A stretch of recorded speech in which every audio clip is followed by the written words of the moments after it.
Sitaram viewers, and welcome to another episode of the Hindu Perspective, a program prepared and presented by the Board of Swaha to bring enlightenment to the national community about the various tenets of Sanatan Dharma.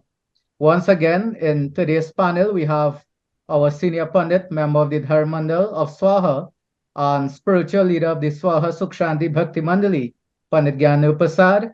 We have the president of Swaha, as well as the principal of the Swaha Hindu College, Pandit Ishwar Madhu Maharaj. And as is customary, we begin with our invocation prayer. And I'll once again ask Pandit Ishwar to lead us in opening prayer. Sitaram, dear viewers, and we all join together. We bow our heads as we focus upon Gajanan Swami and also Devi Ma, Sri Ram also, the three forms we focus upon as we begin our program today. Remember, we're in the blessed period of Navratri. Om Vakratunda Mahakaya Surya Koti Samaprabha Nirvignam Kurume Deva Sarvakaryeshu Sarvada Om Sarva Mangal Mangalye Shive Sarvat Sadhike Sharanya Trambake Gauri Narayani Namostute Om Aparam Pahartaram Dataram Sarva Sampadam Lokabhiramam Sri Ramam Bhuyo Bhuyo Namamyaham Om Ganganapate Namah Om Namaschandikaya Om Shri Sita Ramachandraya Namah Bole Shri Gajanan Swami Ki Jai Durga Mata Ki Jai Syapati Ramachandra Ki Jai Swaha Mata Ki Jai. So thank you very much, Panditji. And this evening, we would like to explore a little bit the occasion of Navratri. And of course, we are going to speak a little bit about Ram Navami and that avatar, that manifestation of Maryada Purushottam, Prabhu Sri Ram. Now, in our last program, you'd have heard some information about the way that we calculate time. We went into some deep discussions. And of course, we indicated that the start of the Navratri is the start of the year 2080. And at the start of the year, we have had our festive period of Karwas, where we celebrated Holi, Holika Dahan, we celebrated Phagwa, and so many different festivities. And we went into detail as to, the requirements. We indicated that those who may wish to continue doing their vrat, their prayer, that you can continue doing so. We also said that some of the normal sanskar that you would do in other periods of the year, you would not do then. So we had extensive discussion, and of course the feedback from our listeners, our viewers, was very positive, that a lot of the information that was presented, would have clarified many of the misunderstanding, as well as some of the content that is put outside there. Now, we know we are living in the age of technology. It is very, access to information is very easy, but not everything that we hear, everything that we see is dependable and reliable. And so one of the objectives of this program is to bring that enlightenment and understanding consistent with the philosophy of Swaha, which is enlightened ritualism.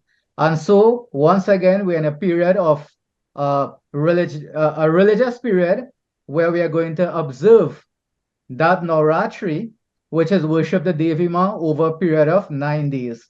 And these forms of Devi Ma that we worship again, and I'll just present it to the pundits, some of the questions that are asked so that could be the foundation for the discussion. We are always asked, do we have to worship Durga Ma first 3 days and Lakshmi Ma, Saraswati Ma? Do we worship like this? And then we still worship Durga Ma every day? Is it that Navratri is only for Durga Ma for the 9 days? These are some of the questions that are asked by our devotees. The significance of the offering of dhar. Do we have to offer dhar every day? How do we fast? Do we fast on the 3rd day or the first 3 days? These are some of the questions that I'm sure that the pundits themselves would have heard, in their long and illustrious career as spiritual guides. So that I'll pass over to the pundits. And of course, I think that for protocol's sake, we'll pass over to Pandit Gyandev, who is the senior most pundit in our panel here today, to give us some information as he sees fit on this occasion of Navratri. Thank you, Panajairat. And I am just the oldest, the eldest, in terms of knowledge and so on. I think anybody else than me. Panishwar has a lot of knowledge, Panajairat, well versed on doing a great job in Dharma. I want to begin by just, on behalf of Swaha, congratulating the new president. I don't want anybody cheapen Navratri by talking about the president and Navratri. We wouldn't be doing that. The president is president, fine. That doesn't mean say woman great and Navratri time. We'll talk about it in detail just now. But first, congratulations on behalf of Swaha. I'm not sure if anybody in Swaha went or you invited. I'm not sure. Looking at the picture in media, so I didn't see anybody in Swaha.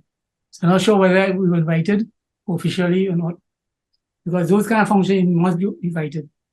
But I find very strange that one of the dailies, you have a caption about the new president, and then the next one you have a woman got shot in the backseat of a car in a little corner in the front page. So it raises the question, here we have a woman who's been sworn as president of the country, the next woman getting shot in the backseat of a car, and how many women have been in problematic situations for the year? How many women have been killed?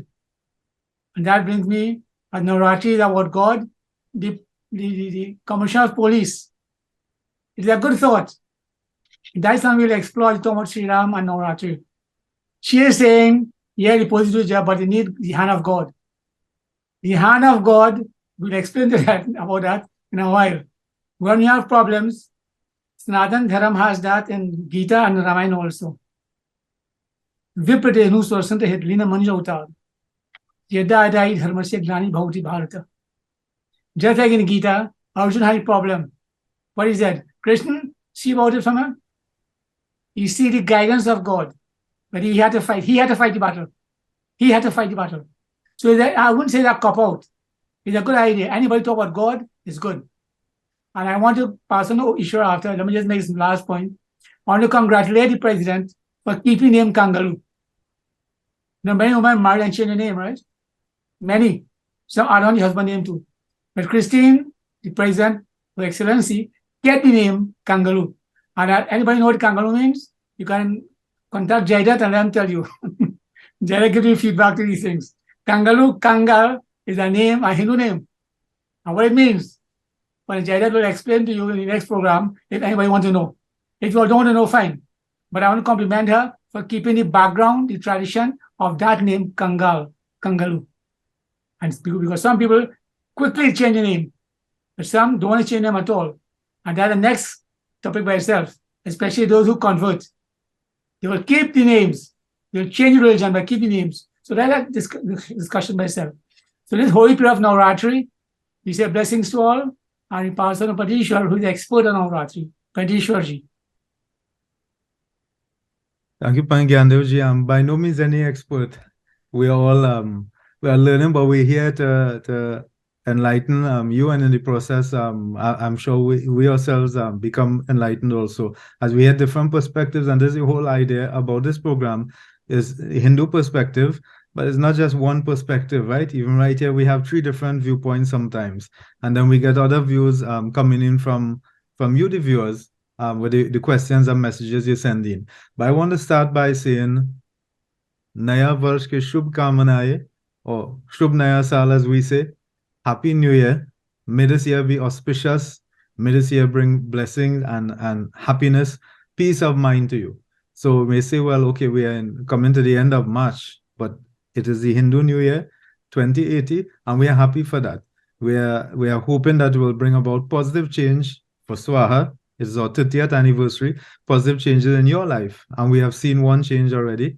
And as Pandit Gyandev quite rightly mentioned, I also want to extend sincere congratulations to our new President of the Republic of Trinidad and Tobago, Her Excellency Ms. Christine Kangalu, and we wish her all the best.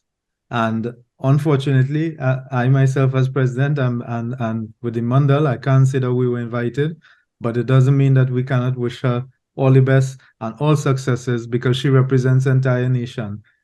She's supposed to work and serve every single citizen of this country, which includes you, all of us, viewers and participants in this program. So we do hope that it will bring about change, wonderful change. It's a female once again. So she's the second female appointed president. And let us hope that we can certainly see progress in that office, because for the last few years, no indictment against the last president, the outgoing president. Of course, she would have had things quite difficult during the period of COVID. So we're looking closely, and certainly the executive and the Diamond of Swaha would like to see how this new president, places a stamp of authority on her position and what initiatives she will bring. Certainly on our program, we are talking about Navratri. Women empowerment is something that always comes up. So on the 8th of March, we would have celebrated International Women's Day. I remember last year, Panajaya Panangyande would remember we had prominent women from across the world, in fact, not just Trinidad women, but all women somehow connected with Swaha, being featured quite beautifully as we spoke about women empowerment.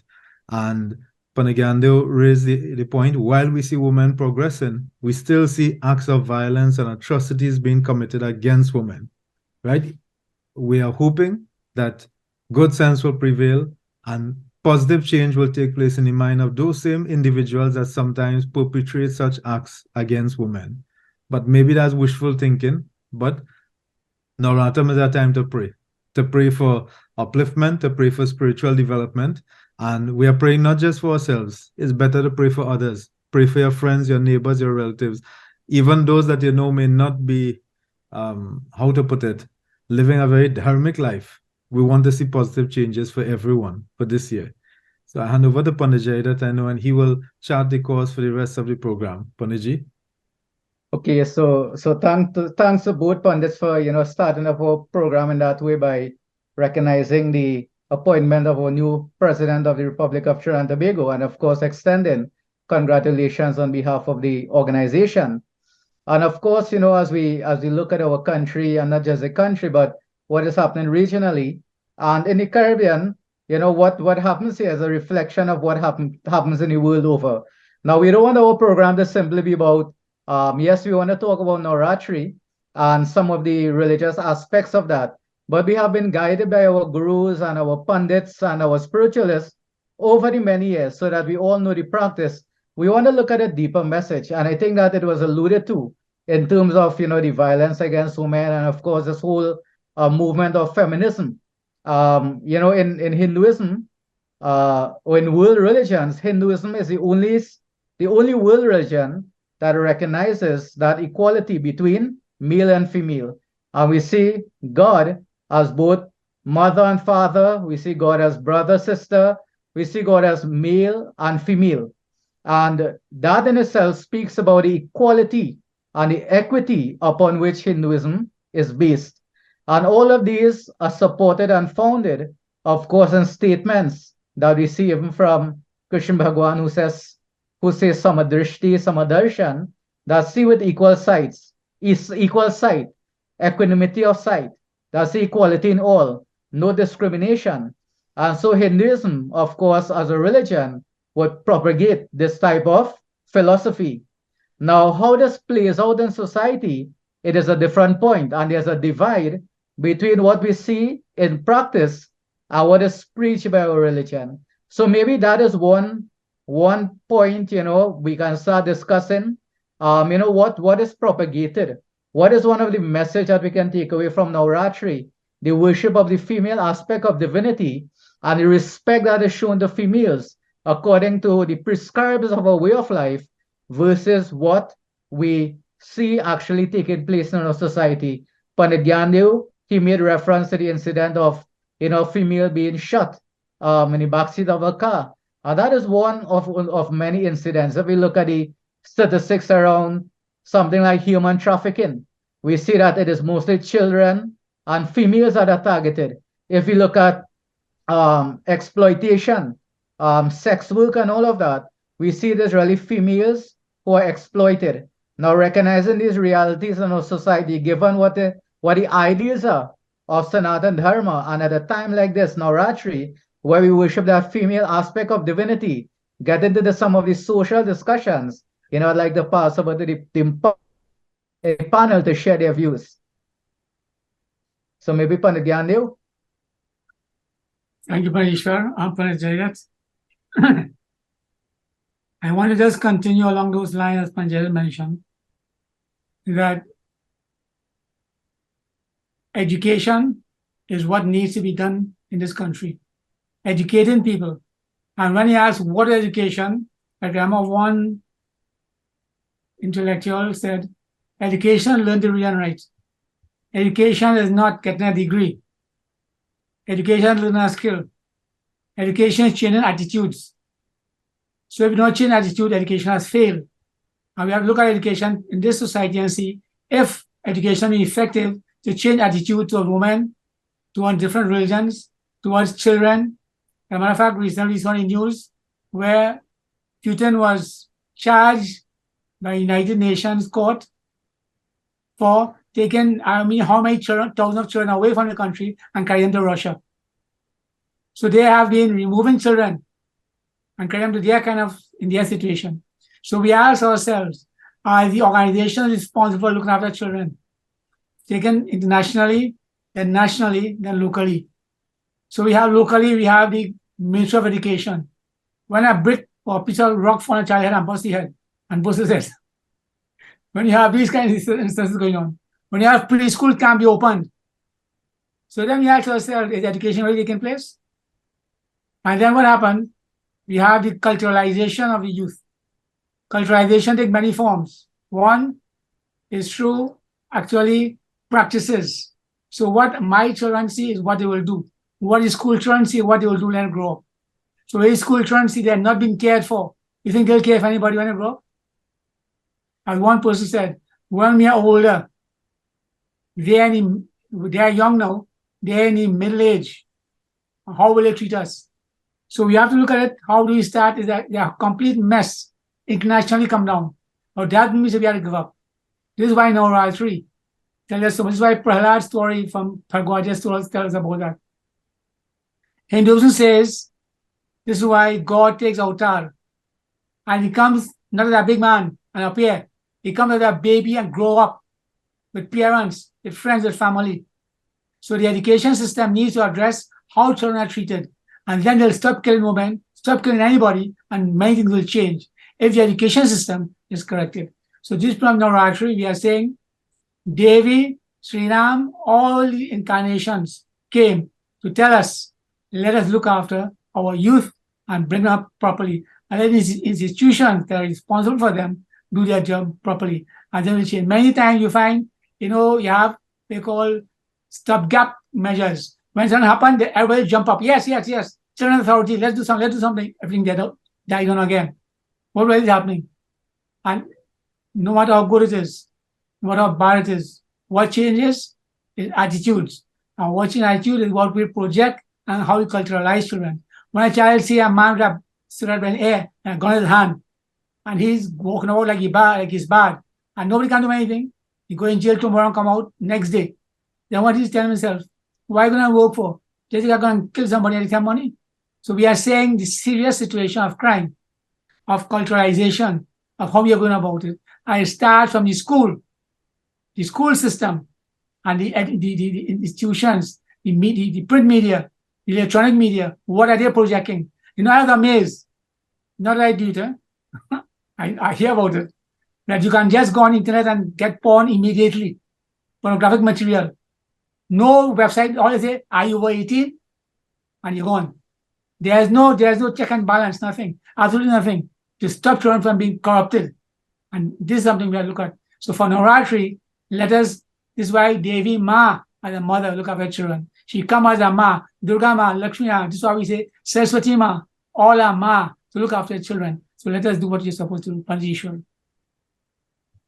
Thank you, Panagyandev. And certainly if we look at Navratri and even some of the simple practices that we do, we all know, of course, Navratri, uppermost in our minds will be thoughts of Divine Mother. So Devi Ma, we worship her, that one who is the source of all energy, power, supreme power, that sustains all creation. Every aspect of creation, every atom, every particle of matter vibrates with a certain amount of energy. That energy, Shakti, the divine potency, energy that pervades everything, this entire creation. We want to tap into that. We want to actually, as we often say, to awaken that within us, develop ourselves spiritually, and receive the grace of Divine Mother. But look at the practices that we engage in during Navratri. So while we talk about this Devi and various forms of the Devi, one of the more common practices is the Kanya Puja or Kanya Kumari Puja. 9 little girls, 9 virgins then, are worshipped and revered and respected from age 2 to 9, 10 or so. And they are worshipped and revered. Tremendous, sacrifices are made by devotees who do it properly. And we worship them. You show respect to them. You show reverence to them. You shower gifts upon them. And this is the way Sanatan Dharma, Hinduism, teaches us to treat our girl children in particular and children in general, right? And many places apart from the 9, you have one little boy who says, Bhairav Devta, Kal Bhairav, accompanying them. The 9 forms, and nothing is wrong with that, because I see many places, and this is one thing I will say, Panaganda Panajaidat is quite prevalent in South Trinidad especially. And we spoke about differences in different parts of India, even right here. Some places in Trinidad, you will just see the 9 kanyas. And many other places, you see the 9 of them and Bhairav Devta. So, and sometimes I wonder, say, but where's the rationale for that even? When you go to India, in many of the Devi, the Shakti Peeths and so on, they will have the Devi temples. They always have this Bhairav temple somewhere close by. So there is perhaps, one of those traditional practices that are done. That's quite beautiful. So that's why I said I would mention it. But the point is, these children, so these 9 girls, and as I'm saying, in some cases, even the little boy, they are honored and respected. This is what our tradition teaches us. Not to hurt them, not to act in any perverted way, abusive way towards them.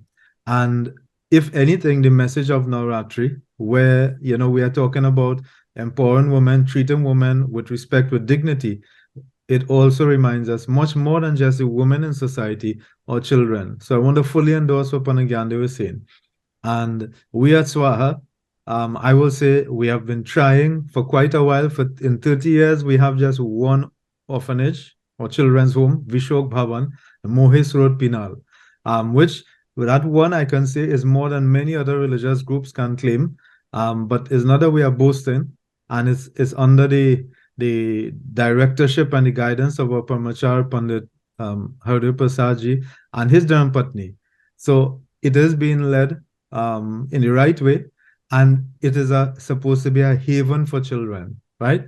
So to ensure that children who are suffering in that area, of course, who are orphaned, have a safe, secure environment to grow up in. So this is a little bit of the work that SWA has been doing. So we are not just talking the talk. You can see that action is taking place. Positive developments are taking place. And I'm sure even as I mentioned that if anyone wants to support, right, Panajaidat, Panagandeo, feel free to reach out to us because the home is always in need of support. And, as we talk about that, I recall the words, Panagandeo, of Deputy Spiritual Leader, the Upa Parmachar Pandit Balram Prasad, quite often will talk about, and he has mentioned it many times, a home for women. This is something that we always have in the back of our minds, that we want to start also a home for women within Swaha, to actually bring that on board. We're not making any promises, but it's something we would like to do for battered women in particular, because all this is part of our philosophy, the philosophy of Sanatan Dharma. And if you look, our organization is named after the Devi, Swaha. So Swaha Mata is that one that we hold there. Above everything else, we should show respect and consideration to women in society. Pandit Jairat?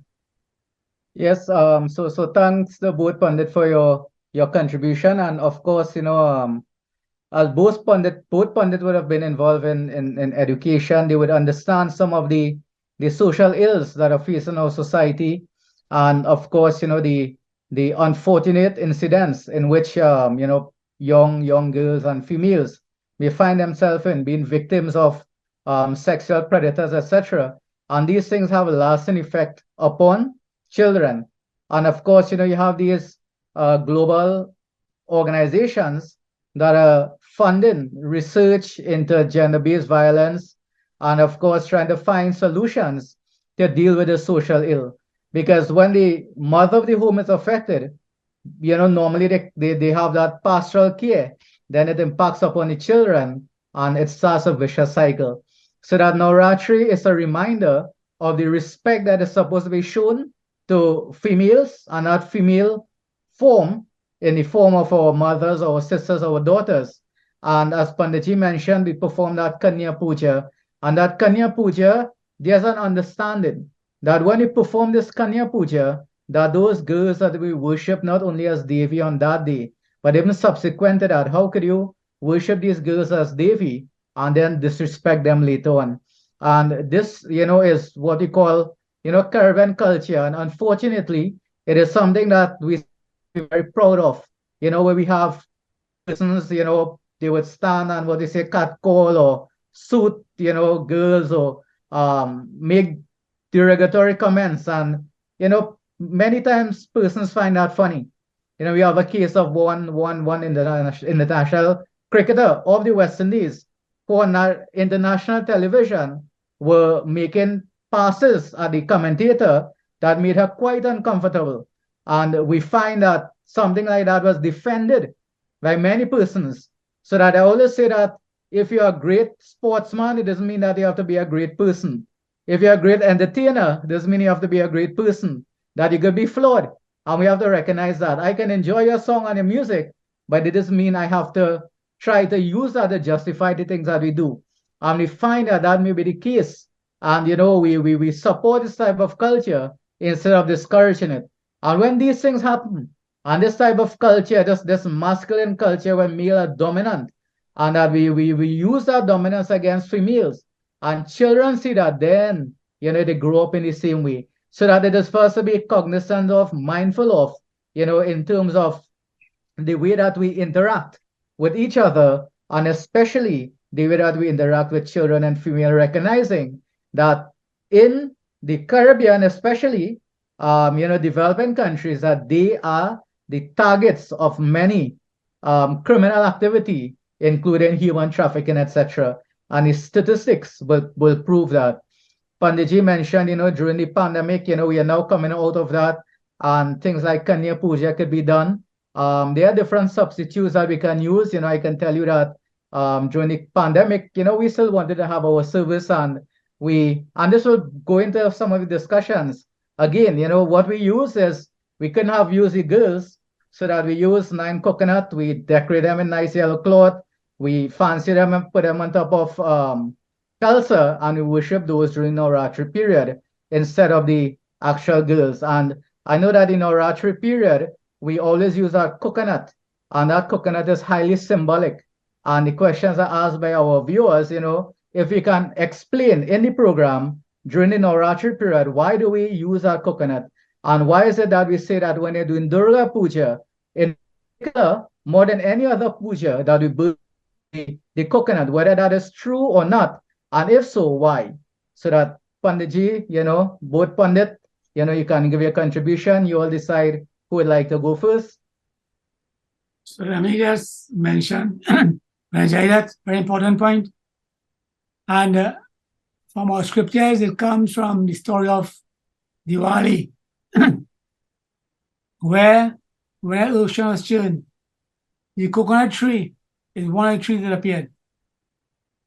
The coconut tree is called Kalpa Briksh. Translated means that which fulfills all desires. Now, if you look at the coconut plant, the coconut tree, everything is used, is utilized, every single thing, everything. So that is recognized as Kalpa Briksh. People use the coconut, why?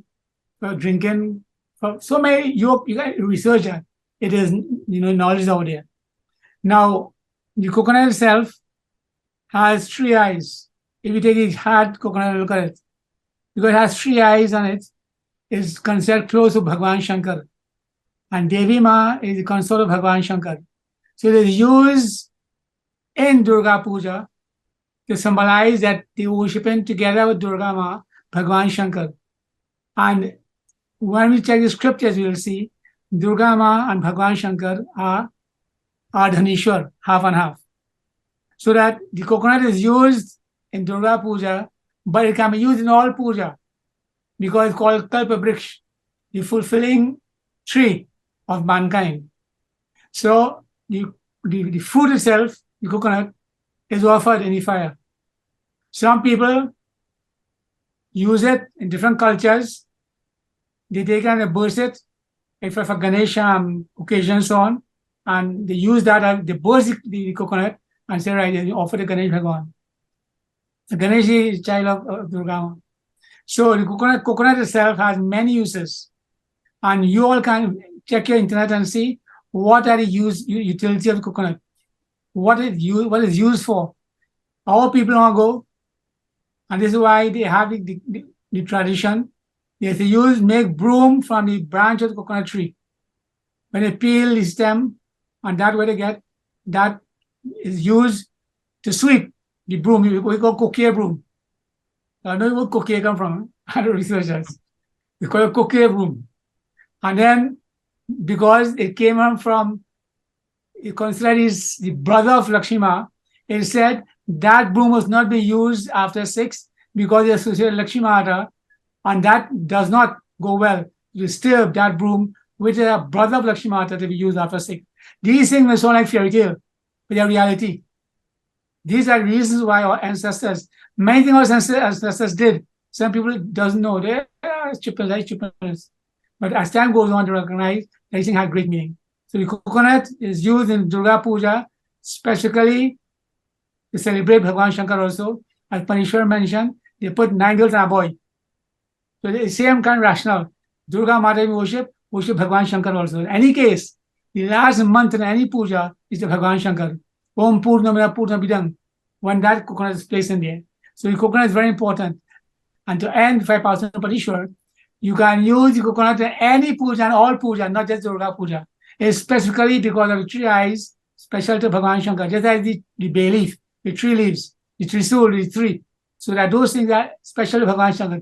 Triambakam, the third eye. So these are the rationale behind it. But it can be used in any and all puja. Now, you think about it, I don't want to warn people. The Shankaracharya this is an injunction. Do not offer coconut any fire and then take it and throw it one side. Oh, it's too hard to burn. If you can't burn it, don't offer it. Or make sure you burn it out. Because when it's burnt out, just as you have one, you offer. Sometimes now we see that people don't have too much smoke in temple and thing. So they offer it and then throw it outside. That is not getting blessings. You offer it and you burn it out. Make a sacrifice. If you can't burn it any temple, take it outside. Make some wood, get some ingredients and burn it complete. This is where the blessings come. Whether the coconut or the ingredients at the end of the Havan. Panjishwar. But before we pass over to Pandit Ishwar, Pandit Gandhi, just just insights on this, based on what I've observed. In some cases, the person may say that, well, as you rightly said, the smoke issue, and now we have sacrifice again Deota for comfort in air condition, right? So we want to sit in air conditioned temple, so we light, a wick alone. Everybody have their own practices. But if you have to do puja, and I've seen some persons, they have take the coconut, the fire, and place it outside, and then they'll say they'll burn it after, etc. Is there anything wrong with that, given that during the course of the puja, it is part of the final offering, you're supposed to feed the fire. Again, Deota is considered the mouth of the Deotas and Devis. And when you have done Visarjan, you have ended that puja. And for all intents and purposes, the Deotas and Devis are not present on the Bedi again, in the way that you would have wanted and used during the puja, so that you have invoked and then you have done Visarjan. And if you don't offer that in the fire during the course of the puja, and you just put it to burn after, is that the same? I mean, are you doing something that you should not be doing in that instance? The Yavani tradition from Shankaracharya's come up. When you offer the coconut in the fire, it has to be burnt out. You can't offer it and touch it and rest it all about. That they call shortcut or convenience. We doing things to suit ourselves. And you rightfully mentioned, Panjay, that then the puja is never completed. So that coconut is put one side, is not burnt, and Visarjana is done. So the puja is finished, but the offering is still left hanging. So this is why we say you have more and more yajna, puja, prayer, temple, all the religious people doing things, but things getting worse. Why? But inherent in those things are things that are not right. So my advice, if I say we can't burn a coconut, go for it. Put in front, just as you offer bay leaf or neem leaf in front of the picture, offer in front of the picture with mantras. Om Hiranyagarabha, all Lord offer this to you. And you have the 5 elements. If fire can destroy it, water, air, ether, you leave it there. And that will take care of it. But once you offer it as a Havan, you mean Havan is very important. I will explain that. When I say that, you can take note of that. Why will explain what Havan is all about. So if you offer in Havan, it must be burnt out. And you have to light it up and start the process. Now it can be completed afterward, but don't put it one side, take it out. You start the process, put it there, catch fire actually. You have noticed the reason why black white wrap a cloth around it. The cloth enables the fire to catch easily. You wrap cloth and put camphor inside it, so the fire engulfs the coconut and it remains burning. And when it is complete dissolution, you take the entire again with the coconut burning, at least not complete yet, but burning, and put it to be burnt out totally. So the fire must burn out the coconut. And it must have a continuous process. It's not a start and stop. It's not, all right, take it out, put it in, put it out, put it in, take it out, put it in, all right, put it back, get it on. So no, you put it in, let it burn. That's a good point, Pandit. And maybe as some advice to our viewers that, when you have puja, get a proper size havan kun, right? One that is, wide, where the mouth is, is wide so that it gets the proper oxygen. And, sometimes 2-3 pieces of wood is really not enough for puja, so you get sufficient firewood, you get a proper size havan kun. That even if it may be expensive, you buy one of that is going to last, it's going to last generations. 3, 4, 5 generations can use that. And, in that way, you can ensure that the coconut can fit properly and it can be lit and the fire can be lightened, because that smoke and all of that passing through your home. When you have the puja in your home, that is part of the blessings and the energy, etc., that comes out of the puja. So that, I just want to summarize one of the poems before I pass over to Pandit Ishwar, who can probably give us some scientific facts about the coconut also. He's in his capacity as a science teacher before he was a principal. So Pandit Gyani would have said that, the coconut represents Durga Ma, and then, the mantra that's recited is of Bhagwan Shankar, and they both go together. And, we made the point that in every puja, you can use a coconut. And, just for information's sake, that in every puja we do, Gauri Ma Puja, we normally use the gobar. And Gauri Ma is also that form of Durga Ma. Durga Ma, Gauri Ma, they are one and the same. So that regardless if we put the Durga Murti, and the Durga Murti is one of the Pradhan Devata, that Durga Ma is part of the, Pancha Devata. The 5 devatas that we worship in every puja. We have Ganesh Devata, we have Durga Ma, we have Satyanarayana Swami, we have Bhagwan Shankar and Surya Devata. And these 5 are always worshipped by the Gauri. Inside of the Kalsa, we have the neck of the Kalsa, we have the Surya Devata, and we do Navgraha Devata. So either way, we can always offer the coconut in every puja, because we do every puja in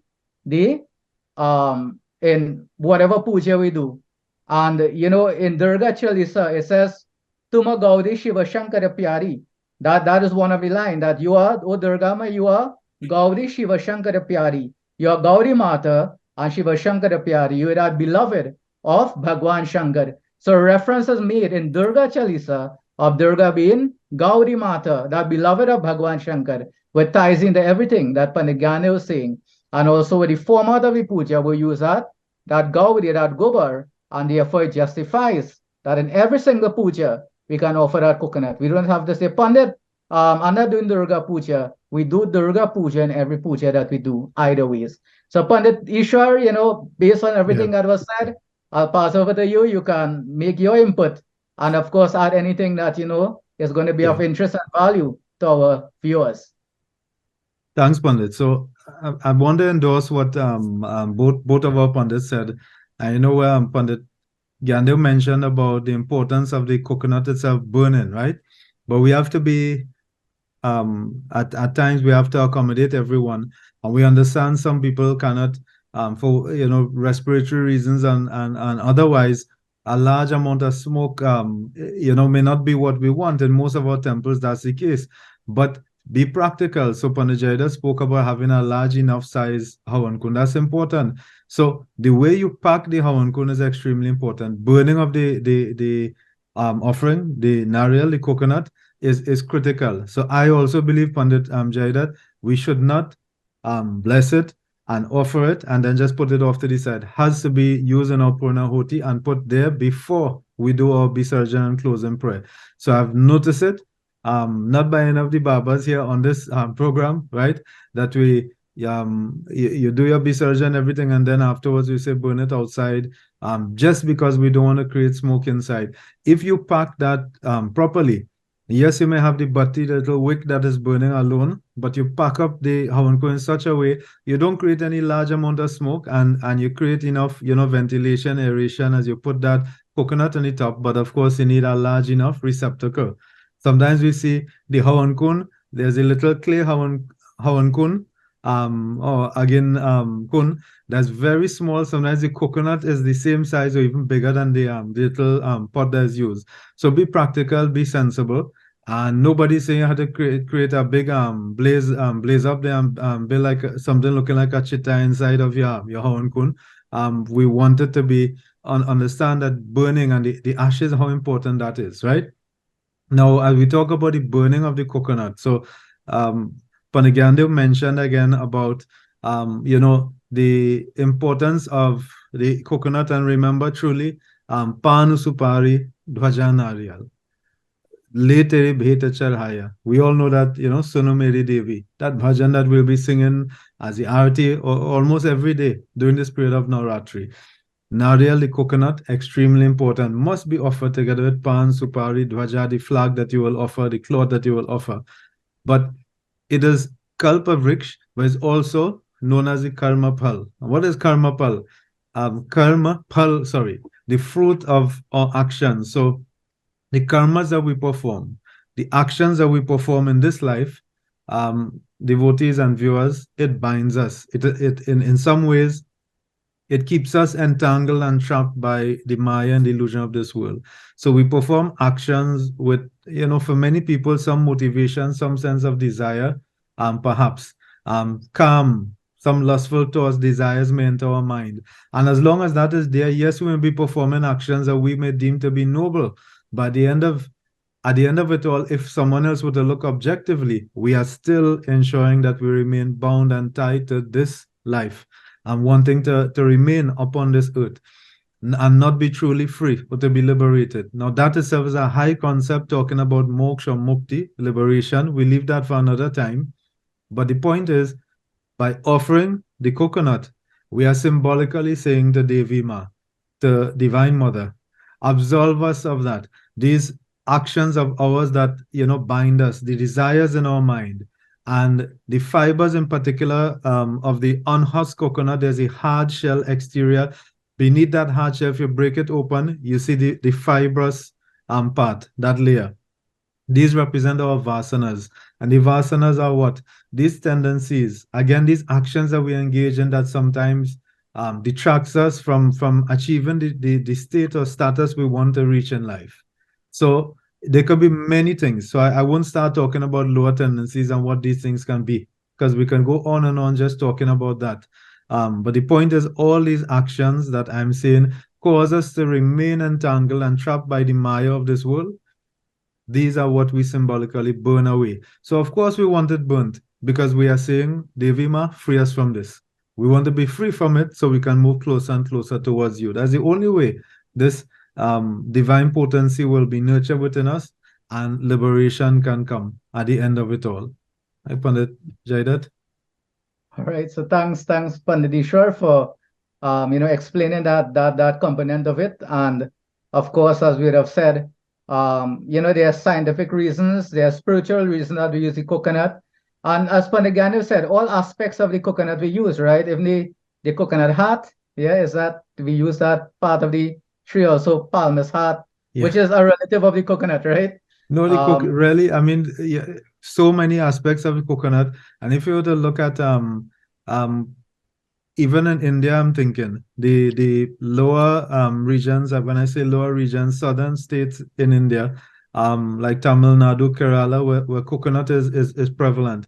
The way we eat rice, we will eat or dal and rice. They actually have a particular Pandit Gandhi, may not remember the name now. It slips me now, but I think it's Puttu, I believe it's called. It looks just like rice, and they actually use that also as one of the meals that they eat, their dal and whatever other so important it is. So apart from that, coconut, the coconut oil, nariyal, oil that we use for tail, then for so many things, to light our dias, integral part of our celebration, of our cultural traditions, Diwali, and so many other things.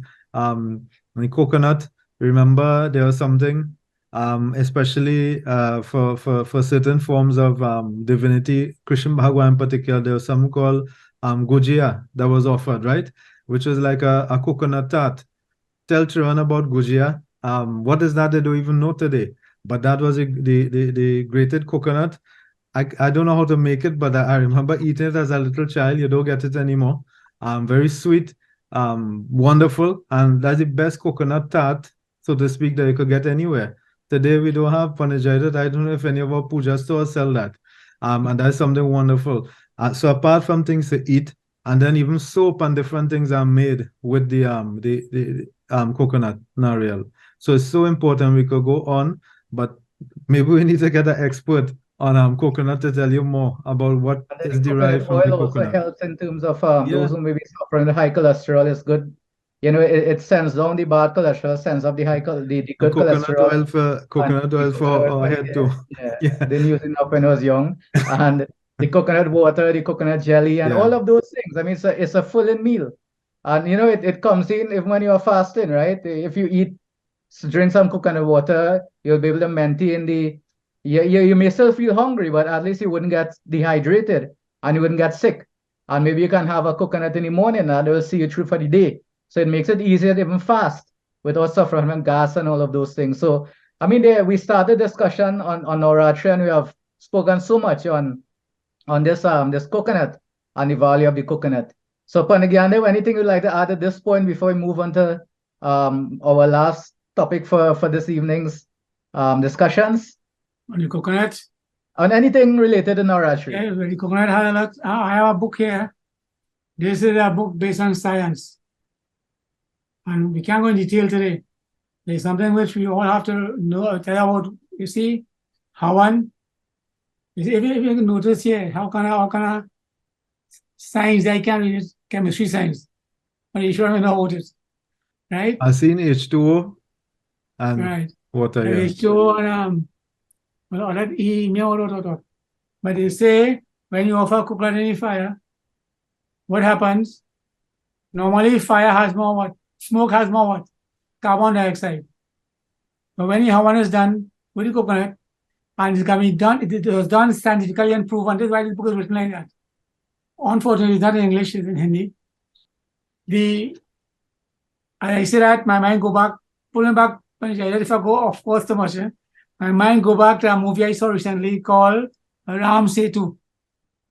I recommend everybody go and see it. It's on somebody, Prime I think is on. It's free, I think, on Prime. Ram Setu, a good story, well written about Ram Setu, the bridge Sri Ram built to go to a historical thing. But they want to destroy it because it's a man-made thing. But you can look at this movie and see it's good. So these people in India are doing a lot of research, but sometimes research don't reach here. Or if it comes it diluted into English. So it says here that by you get the equipment to measure whatever it is to measure in smoke. Carbon dioxide is more. If you take a coconut and Hawan with ghee and offer it in the fire, oxygen is more than carbon dioxide. So inhaling that smoke, the ancient sages and swamis, the Shankaracharya and them, they know what they're talking about. They tell you when you do Hawan, inhale the smoke. Instead of smoking cigarette, inhale that smoke. You want smoke? Do Hawan and inhale the smoke. Hold it. And you get more oxygen than carbon dioxide. I purify the blood. And there is scientific research. I'm saying on national television. Anybody doubt me, go and research and see. They have books on that. So by doing Hawan with coconut, the coconut, the smoke from that, it has more oxygen and more beneficial, and carbon dioxide is less. These are the mysteries of ancestors. So there are many, many more things on the coconut, but we have other things to discuss today. We'll talk about that another time. Panajayat? Pandit, that's a very interesting point, and I'm sure that I don't know if Pandit Ishwar knew that. I never knew that, and definitely that is something I'm sure our viewers would want to learn more about. And it makes the most compelling case for us to ensure that for every puja we burn that coconut, we ensure it is burnt out, and we even if we may be sick, we can stand at a distance, but we inhale that smoke, which helps to oxygenate the blood. It gives us more energy and all of those things. I mean, All that's right. that, according to Yes, research, Pandit. Uh-huh. you have to use your mantras and ghee also to get the coconut and the ingredients. And then Right. you can just get coconut, burn it, nothing happen. A whole coconut should be burned down. It will have the same power. The oxygen level doesn't go up. But the mantras with the ghee, then it raises that. And the mantras is so important. So Yeah, the because coconut the is mantras used. are part of the NG also. Correct. Yes. Yeah. So we'll definitely prepare more information on this one over future programs.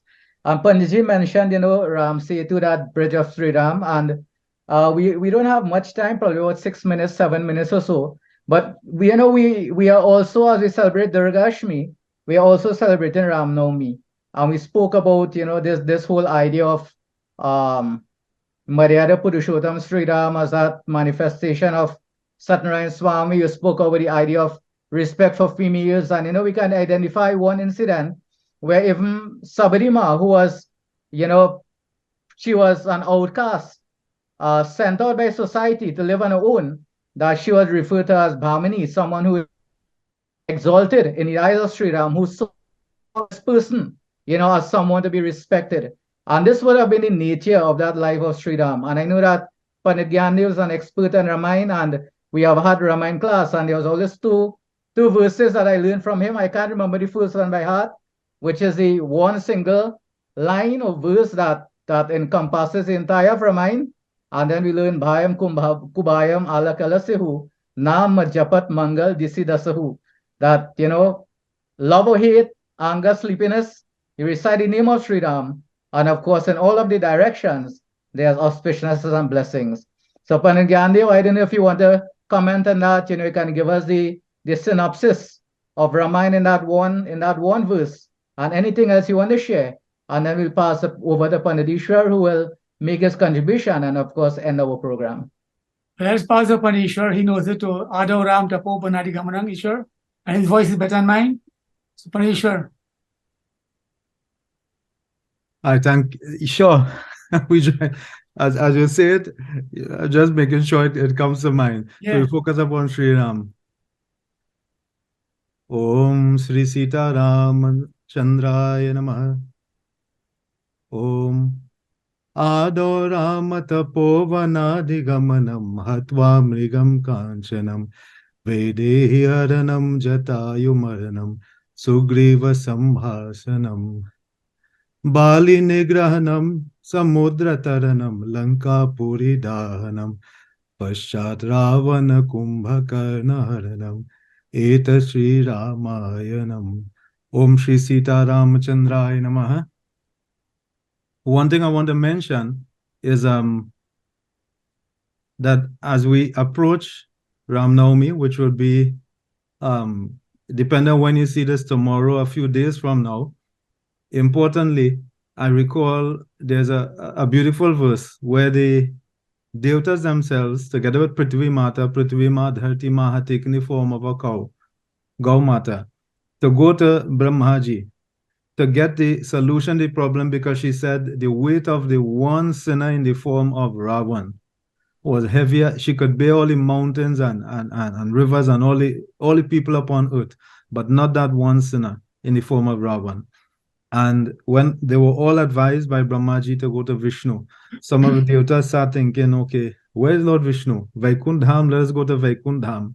And then others are saying, no, not Vaikundham. Lord Vishnu is in Chirisagar. He's on the ocean of milk. He's resting, and Lakshmi Mata is there with him. So the devatas are thinking, the mind, right? The Gyan Indriyas, Karma Indriyas, in our own mind sometimes, where's the Lord? Where's Bhagwan? Where's Lord Vishnu? And then Ramayana has it, Balkan has it beautifully.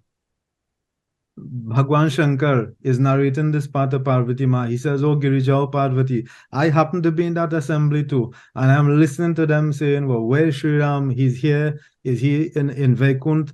Where's Vishnu Bhagwan? Is he in Vaikunt Dham? Is he on the ocean of milk?" And I had to remind them, "Hari Vyapak Sarvatra Samana, Premate Pragat Koi Mai Jana." Only with love, true love, bhakti, devotion for the Lord can we see it. But where is the Lord? Everywhere, here, there, and everywhere. And he says, "Oh, Parvati, there is not a place that he doesn't exist."